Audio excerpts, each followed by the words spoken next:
Hello everyone, welcome to. आज के video में मैं आपको बताने वाली हूँ tips to score good marks in English.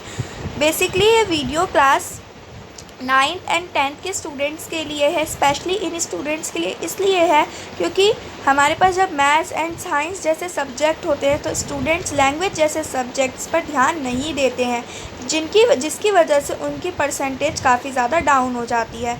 Believe me, अगर आप इन पॉइंट्स को अपनाते हो तो आप काफ़ी ज़्यादा इम्प्रूवमेंट देख पाओगे अपने इंग्लिश के स्कोर में एंड आपकी परसेंटेज भी काफ़ी ज़्यादा बढ़ेगी।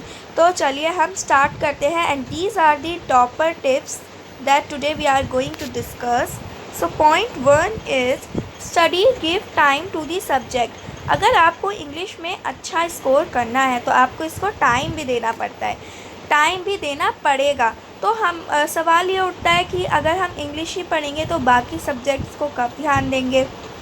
तो ये आप पे डिपेंड करता है। अगर आप इंग्लिश में काफ़ी ज़्यादा वीक हैं तो आप क्या कर सकते हो, डेली थोड़ा थोड़ा इंग्लिश प्रैक्टिस कर सकते हो। अदरवाइज़ आपको वीक में 3 डेज़ तो इंग्लिश पढ़ना ही पढ़ना है। इसके अलावा आप मैथ्स एंड साइंस जो भी आपके सब्जेक्ट हैं उन्हें भी पढ़ना है और इंग्लिश को भी आपको 3 डेज़ तो आपको पढ़ना ही पढ़ना है, मिस नहीं करना है।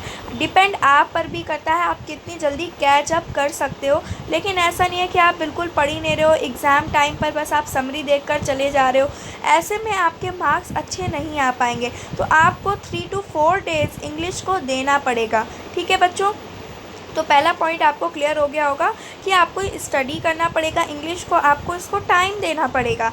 ओके, आपको ये नहीं सोचना कि बस अब एग्ज़ाम टाइम पर हम समरी देखकर चले जाएंगे या अभी तो बहुत टाइम है। नहीं, आप इंग्लिश तो एक ऐसा सब्जेक्ट है, आप इसे एंजॉय कर कर कभी भी पढ़ सकते हो। अगर आपको मन नहीं है, मैथ्स नहीं करना या कुछ भी, आप टायर्ड फील कर रहे हो तो आप कुछ नहीं करो, आप सीधा वीडियो लगा सकते हो इंग्लिश एंड पढ़ना स्टार्ट कर सकते हो। और अब हम इसी से सेकेंड पॉइंट पर चलते हैं, अंडरस्टैंड दी चैप्टर।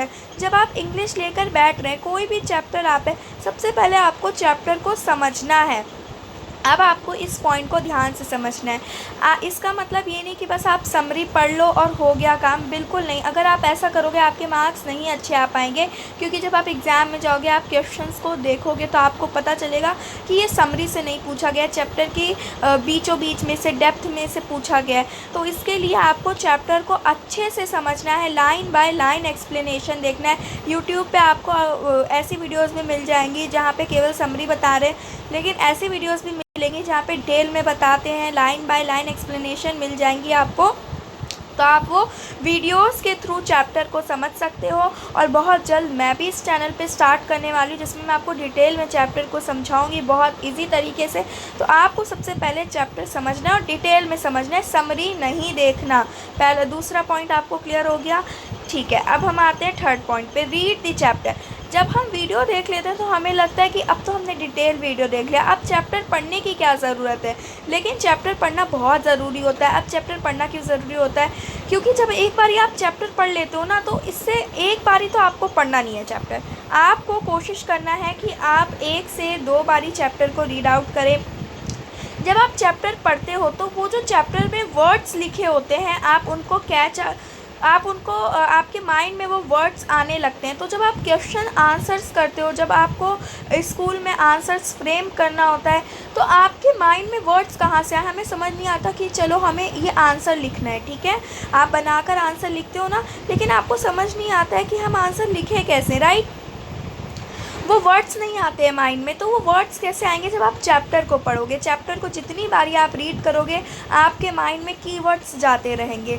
और जब आप आंसर को फ्रेम करोगे, ऑब्वियसली रट्टा नहीं लगाना है आपको। अगर आप इंग्लिश में लर्न करके जाओगे क्वेश्चन आंसर्स तो आप नहीं अच्छा स्कोर कर पाओगे। तो आपको रट्टा तो बिल्कुल नहीं लगाना, रट्टाफिकेशन नहीं करना, आपको अपनी लैंग्वेज में आंसर्स बनाना होगा। तो वो आप कैसे बनाओगे, जब आप रीड करे रहोगे। अगर आप रीड करे रहोगे आपके माइंड में कीवर्ड्स होंगे जिनकी हेल्प से आप अपने आंसर्स को फ्रेम कर पाएंगे। तो जितना हो सके आपको रीडिंग करना है, ठीक है, ताकि आपके माइंड में वर्ड्स आएँ। तो इसीलिए चैप्टर रीड करना भी काफ़ी ज़्यादा ज़रूरी होता है। अब आपने चैप्टर को अच्छे से समझ लिया, चैप्टर की 1 से 2 बारी रीडिंग भी लगा लिया, बहुत ईजी। आप रात में लेट रहे हो, आपको कुछ नहीं है, आपको बस इंग्लिश की बुक उठाया और the last lesson 9th class में, ठीक है, मतलब कोई भी आप मतलब अपना चैप्टर इंग्लिश का रीड करना है स्टार्ट कर दीजिए, ठीक है।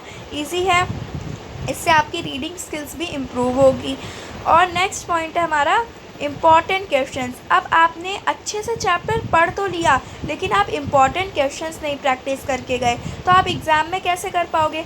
इसीलिए बहुत ज़्यादा ज़रूरी है कि आप जो भी पर्टिकुलर चैप्टर आपने इंग्लिश में पढ़ा है उस चैप्टर के आप इम्पॉर्टेंट क्वेश्चंस भी करके जाइए, ठीक है। आपको important questions, previous year questions, ये सारे पता होने चाहिए कि इस चैप्टर से कौन कौन से इम्पॉर्टेंट क्वेश्चंस है, जो मैं इस चैनल पर भी आपको प्रोवाइड कराऊँगी, राइट।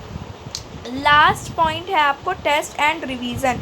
बच्चों सबसे बड़ी गलती हमारी यही होती है, हम इंग्लिश में हम रिटन प्रैक्टिस नहीं करते हैं। बहुत ज़्यादा ज़रूरी है कि आप लिख कर देखें।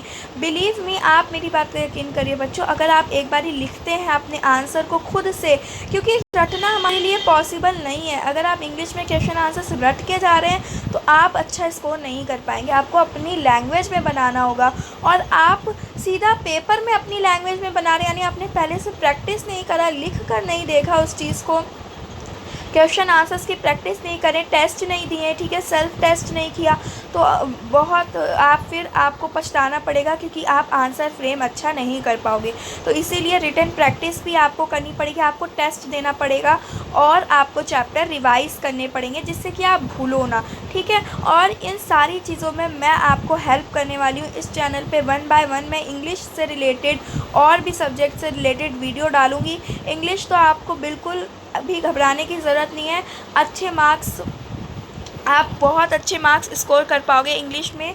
और इसीलिए आपको चैनल को सब्सक्राइब कर लेना है, और ये मेरा न्यू चैनल है जिसे आप सब्सक्राइब कीजिए। आपको बहुत ज़्यादा हेल्प मिलने वाली है इस चैनल से, इंग्लिश के लिए और अदर सब्जेक्ट्स के लिए। तो आई होप आपको ये छोटी सी वीडियो पसंद आई होगी, एंड इन टिप्स को आप ज़रूर फॉलो कीजिएगा। Thank you so much.